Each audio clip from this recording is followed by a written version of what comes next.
ارشاد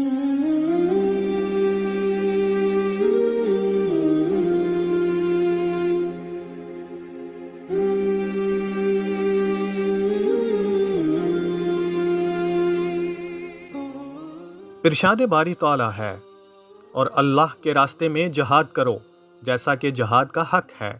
اس نے تمہیں اپنے دین کے لیے منتخب کر لیا ہے اور تم پر دین کے معاملے میں کوئی تنگی نہیں رکھی۔ اپنے باپ ابراہیم کے دین کو مضبوطی سے تھام لو۔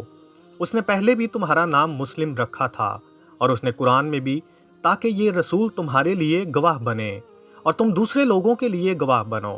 لہٰذا نماز قائم کرو اور زکوٰۃ ادا کرو اور اللہ کو مضبوطی سے تھامے رکھو، اور تمہارا رکھوالا ہے، دیکھو کتنا اچھا رکھوالا اور کتنا اچھا مددگار۔